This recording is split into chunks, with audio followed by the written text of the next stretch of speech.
Welcome back to another edition of Russ's Money Shorts with your host, Russ Geiser. Today I'm going to talk about financial concerns for physicians. So, for the physicians out there, I can speak to this as a former healthcare administrator, seeing a lot of what these professionals go through behind the scenes in terms of their training, their day to day at work, the professional development to keep them up to speed on the most cutting edge um, medical knowledge because things are always changing.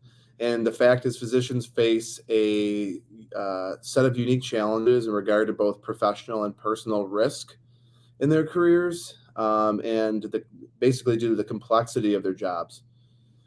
Just so let's just touch on some of those financial concerns. So the first, they usually start saving late in life, generally speaking. You graduate college at 22, you graduate medical school at 26, and then typically there's some sort of internship or residency or fellowship, and you are then an attending surgeon or practicing in your field um, early to mid 30s. And so, yes, the income's high at that point, but from the start to finish of the educational career, that income hasn't been there. So, um, there was really not an opportunity to start saving for retirement early on while focused on school and getting to where they are at this point. So they start saving late in their mid 30s or so. So it's important to be able to allocate retirement savings appropriately. Another concern is the ability to over leverage or out leverage themselves due to high income.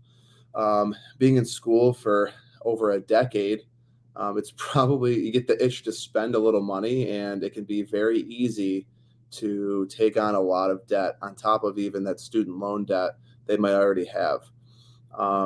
So it's really, really important to watch that cash flow and to have a plan to allocate your now large income to help you reach your financial goals and not dig yourself a huge hole. And that can happen quick.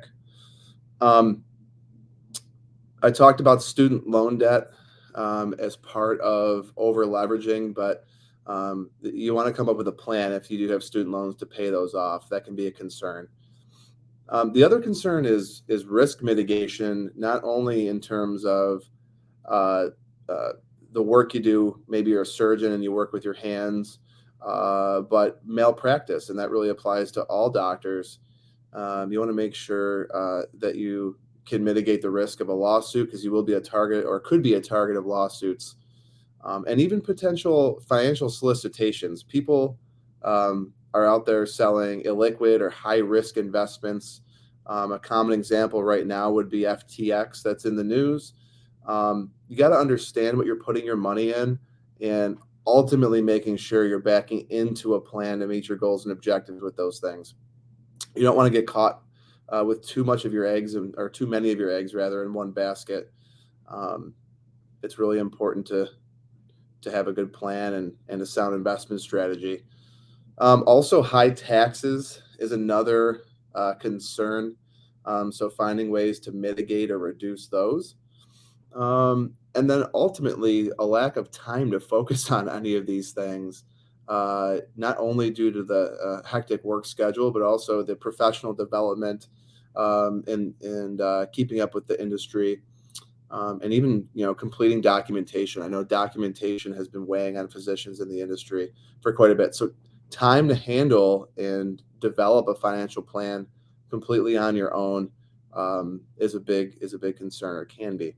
So you can overcome these things by just developing a financial plan to maximize your asset accumulation and understanding where to go with your finances, coming up with a strategy to pay down debt, ensuring you're properly insured to mitigate any sort of risk that might be unique to the profession. So just make sure you're working with someone who understands the unique challenges of healthcare professionals, specifically physicians, and don't hesitate to reach out if you have any questions regarding any of this. I hope this was helpful for you doctors out there, and I hope you have a great week and a happy Thanksgiving.